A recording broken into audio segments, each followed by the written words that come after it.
Yun guys, good day sa inyong lahat yan. For today's video, nandito pa rin tayo. Yung kung mapapansin ninyo, Premium Bikes Corporation. Araw-araw tayo nandito, pwera sa gabi. Yun. For today's video guys, mag-activate tayo ng ating Suzuki. Yan, Suzuki Smash FI 115 ang kanyang CC. Yan guys, i-activate natin yan para doon sa makakita ng mga galawan kung paano i-activate ang motor dito sa Premium Bikes. Lalo doon sa mga hindi pa naka-experience kung paano ina-activate ang mga unit na inire-release. Yan guys, abang-abangan ninyo. Dahil dito sa video na to, yan ang gagawin natin at pag-uusapan natin kung magkano ba ang presyuhan at galawan ng ating Suzuki Smash FI 2024. Okay guys, bago natin banatan, bago natin tirahin at kanin, syempre, intro muna tayo. Yun guys, bago natin siya i-activate, papakita ko muna sa inyo ang kanyang mga galawan. Ito nga pala guys ang kanyang susi. Para dun sa mga hindi pa nakakita ng susi ng ating Suzuki Smash FI, ganito ang itsura ng susi niya. Ito guys, yung itsura ng ating FI. Analog display ang kanyang speedometer. Meron siyang gauge ng gasolina, indicator ng signal light, check engine at high beam. Dito kung mapapansin niyo sa baba, may 1, 2, 3, 4. Indicator yan ng gear positioning natin. At meron siyang neutral light. Okay, dito naman sa kanyang bandang U-box, kung mapapansin niyo, andito ang susian. Yan. At ito ang mga nilalamang accessories niya. Unahin natin ang ating side mirror. Babaklasin ko lang sa plastic para makita ninyo guys. Yan. Kung mapapansin at mapupunan ninyo, yung side mirror natin guys, may naka-embouge o may naka-ukit na Suzuki. Yan. Ito ang galawan ng side mirror, di ba? Dalawa, syempre yan. Sumunod, itong ating owner's manual at saka warranty guidebook, ihahatid natin to sa ating napakapitagang cashier. Yan. At ito pa guys, ang ating tools para dun sa mga nagtatanong. Ito lang. Ito ang tools ng ating Suzuki Smash FI. Dalawa lang, isang screw at saka pantanggal ng spark plug. Okay, moving forward. Ito ang baterya natin guys, kung mapapansin niyo, naka-intact na yan. Nakalagay na siya. At ganitong itsura ng kanyang baterya. GS ang tatak guys. GS yan. Yan. Hindi ko na babaklasin. Ang size at ang ka-size na to is yung baterya ng Honda XRM. Kung mapapansin niyo, yung baterya maliit lang. Yan. Ito, GS ang tatak niya. Okay, proceed tayo sa pag-activate. Ito guys, kung mapapansin niyo, meron tayo ditong fuse. Ito, tatanggalin ko muna tapos ipapakita ko sa inyo. Naka ano kasi, nakadikit guys eh. Ang hirap pag isang kamay lang. Ito guys, may fuse yan. Kita nyo ba? Para mag-activate yung unit, itutusok natin dito. Kung napapansin niyo yan, oh. Napapansin nyo ba may parang tusukan? Ipapasok lang natin dyan. At once mapasok natin yan guys, yan. Di ba napasok ko na? Tingnan nyo. Automatic na naka-activate na yung ating unit. O, di ba? Busina. Signal light. Siyempre meron. Yan guys, okay na siya all in all. Yan, kung mapansin ninyo, nakailaw yung check engine natin. Pero pag in-start natin yan mamaya, kusang mawawala yan. Okay guys, yan yung ating mga galawan ng ating accessories ng ating Smash. At pag-activate niya, napaka-basic. Yan, para sa pag-cover naman, kung mapapansin ninyo, meron siyang spare na tornilyo para to dito guys, sa cover. Yan. Ilalapat lang natin na pa ganyan. Pagkaraan po na yun, itutusok nyo, may parang dalawang butas yan sa dulo. Yan, pagka nakatusok na po, kuha lang tayo ng screw. Wait lang guys. Kuha lang tayo ng screw dito sa ating toolbox. Yan, kung mapapansin ninyo, ito, hawak ko na yung ating screw. Positive to guys. Yan. Tapos yan, may butas yan dun sa ibabaw, ilalim. Yan, kung napapansin ninyo. Tututok nyo lang. Ang hirap kasi guys mag-video pag 100 lang. Walang puwersa ba. Yan. Tornilyo lang. Once na umikpit yan, all goods na. Yan. Yan. Okay, proceed tayo sa pagkakabit ng ating side. Kabit muna natin yung kanyang side mirrors. Ang kailangan natin dito is 14mm na open wrench. Ito guys, 14mm yan na open wrench. Okay, kabit natin muna si side mirror natin. Napakalupit guys. Napakatipid ng unit na to guys. FI na kasi siya. Mas matipid to. Mas tipid to guys kumpara dun sa karburador natin, yung Smash na karburador. Di hamak na mas matipid itong FI kung sa patipidan ng usapan. Pero kung syempre sa pagandahan, mas maganda yung karburador. Hindi naman sa pagiging bias natin. Doon lang tayo sa kung ano ang ating napupuna, napapansin, at namumutawi sa ating mga mata. Yan. Okay. Kabilang side ng ating side mirror. Yan. Lagay natin siya.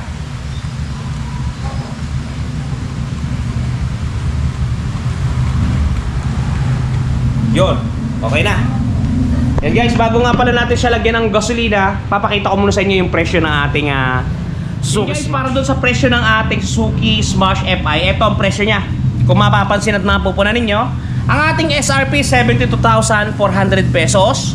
Ang ating down payment guys, napakamura kung mapapansin ninyo, 3,620 lamang. At ang magiging monthly natin sa looban ng 2 taon, yan, 4,283. Pagka 3 taon, 3,261. Guys, mga rebated na to ha. At pagka 1 year, 6,944 guys. 1 year, 6,944. 2 years, 4,283. 3 years, 3,261. Yan guys, ang presyo ng ating Suzuki Smash. 5% DP lang yan guys dito sa Premium Bikes Corp. Okay guys, ngayon paandarin na natin ang unit. Salina natin siya ng gasolina o gasoline. Hey guys, bali lagyan na natin siya ng gasolina para mapaandar na natin at mapakinggan na ninyo ang galawan at tunog ng ating Suzuki Smash na FI. Yan. Kung mapapansin nyo guys, andito ang kanyang tangki. Eto. Yan. Guys, yung isang nating imbudo nawawala na naman. So, dito tayo, balik tayo sa kulay itim. Yan. 1 litro guys ang ating gasolina. Yan. Kulay red at mabango. Yan. Okay, salin natin ang ating gasolina. Isalin nyo lahat, huwag kayong magtitira. Yun, talagang ito ang pinakagusto kong part dito guys, yung pagsasalin. Kasi talagang napakabango. Pero bad yun pero mabango. Yun, yun. 1.1 liters yung ating gasolina na isinalin mga katropa. Okay guys, proceed tayo. Start natin yung unit. Yan, start natin siya. Susi, insert key. Start natin. Yun guys, kung mapapansin niyo, 'di ba? Nawala yung check engine na ilaw. 'Di ba kanina sinabi ko sa inyo naka-check engine pero mawawala once na ini-start. Wala na. Yan, all in all goods sa goods guys. Ito yung ating andarang na makina. Napakatahimik guys at parang meron talaga siyang power na itinatago sa kanyang kaloob-looban. Yan guys. Ganda ng kanyang andar guys. Mas maganda yung rev na to kaysa dun sa carburetor. Yan, ito yung kanyang muffler. Oh, di ba? Goods sa goods. Yan guys. I-test drive naman natin ang unit na to. Okay guys, i-test drive natin ang unit para magkaalaman kung goods ba talaga. Yan guys, kung mapapansin niyo, sususi natin pa lang. Yan, gaya nung pinakita ko sa inyo kanina, umiilaw talaga sadya yung kanyang check engine, hindi yan sira. Normal yan. Pero once i-start yan, mawawala. Okay, di ba? Okay, drive na natin guys. Pag magpe-primera tayo, iilaw to. O, di ba? Let's go! Yan, primera. Test ride natin guys, hindi na tayo nag-helmet kasi dyan lang tayo sa sulok-sulok. Guys, bukas nga pala yan ang iba-vlog natin. Napakadami kasi nating repo. Yan. Puro repo yan guys.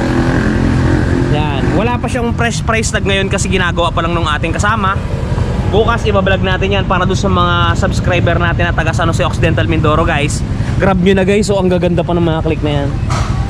Cash o hulugan, open yan. Pero moving forward, dito muna tayo sa ating Smash FI. Okay, test drive na natin.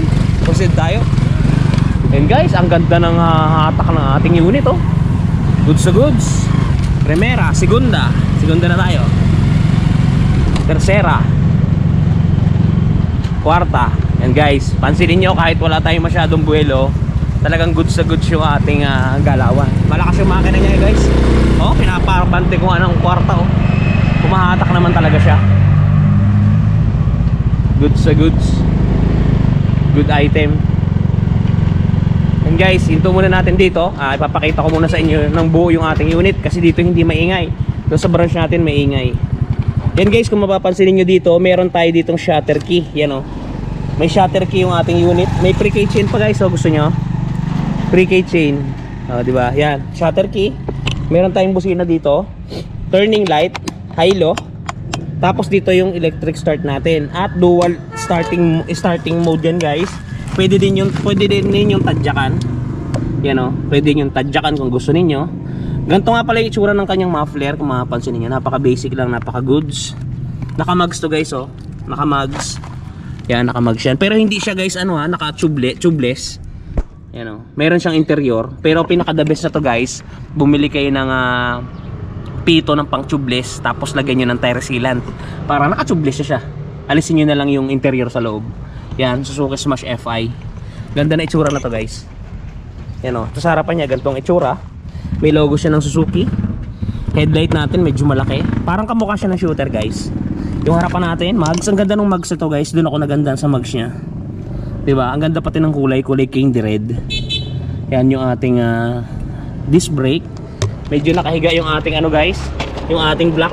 Kita nyo ba? May tatak na Suzuki. Yan dito sa may tagliran. Yun din guys, yung susian ng U-box nandito. Yung puweta niya, ito. Diba goods? Yan guys, ito yung buong itsura niya. Diba? Nice na nice. Guys, pawis na tayo. Balik na tayo sa branch. Yan, ayaw na mag-start. Primera. Ganda guys, gamitin ng unit. Goods na goods Ganda guys. Parang mas magaan siya gamitin kaysa dun sa carburetor. Yan, mas tahimik yung kanyang engine. Ayun. Tercera, kwarta. Diba? Okay guys, balik na tayo sa branch. Nandun na siguro ang ating client. Yan. Dito tayo sa gilid-gilid para tayo safe. Yan, dito na lang siguro sa labas. Hindi na natin ipapasok kasi kukunin na naman ito ng ating client. Alright guys, ganun yung galawan ng ating Suzuki Smash FI 115. Yan, 2024 model yon. So mga gusto mag-avail, andyan guys yung presyo. Click nyo na lang, goods to goods. Guys, doon nga pala sa mga namang problema ng mga gas-gas. Yan, for example, meron kayong Sniper, meron kayong Winner X. Yan, meron kayong XRM, meron kayong Honda Click. Yan, for example guys, na gas-gasan, meron tayong touch paint na makakasolve ng inyong mga problema. Eto guys. The long wait is over. Eto guys, dun sa mga namomroblema na mga gas ng kanilang mga minamahal na motorsiklo, nandito na ang touch paint ni Wash Body. Napakadaling i-apply. Parang sumusulat ka lang sa papel, isusulat mo lang dun sa mismong nagasgasan at talagang sasabay na siya sa pinakakulay ng inyong pairings. Yan, kung mapapansin niyo ang before at after natin, mistulang na bura ang mga pinagdaan ng gasgas. Ang mga natamo na hindi sinasadyang galos ay mistulang na bura. Yan, kung mapapansin niyo, halos bumalik talaga sa original. Guys, pati pag-package nila nito papunta sa mga lugar ninyo ay talagang napaka-safety. Kung mapapansin niyo, talaga namang safe na safe ang package na bibili nyo sa kanilang Shopee Shop. Kaya kung ako sa inyo, try nyo na ang touch paint ni Wash Body. Guys, napaka-epektibo ng touch paint na yan at mabibili nyo yan, napakadali pambilin sa Shopee Shop. Yung link ng description ng kanilang Shopee Shop ay nasa description box natin sa ilalim. Yun guys, shoutout nga pala natin yung ating mga katropa. Unahin natin sa Sir Bebot, Mahilom and Mahilom Family. Kay Sir Lennon Ignacio, kay Sir Cian Mark Hernandez, Ruben Mendoza, Mark Montible, at sa mga tropa natin dyan, kay Sir Floyd Galaos, Emiliano Gubat, at sa lahat ng ating mga katropa. Kung gusto nyo magpa-shoutout, comment nyo lang sa ilalim. Okay guys, hanggang dito lang muna ang video natin. Ingat kayo palagi at palagi kayong magpapakasaya. Si Ron TV. Shoo!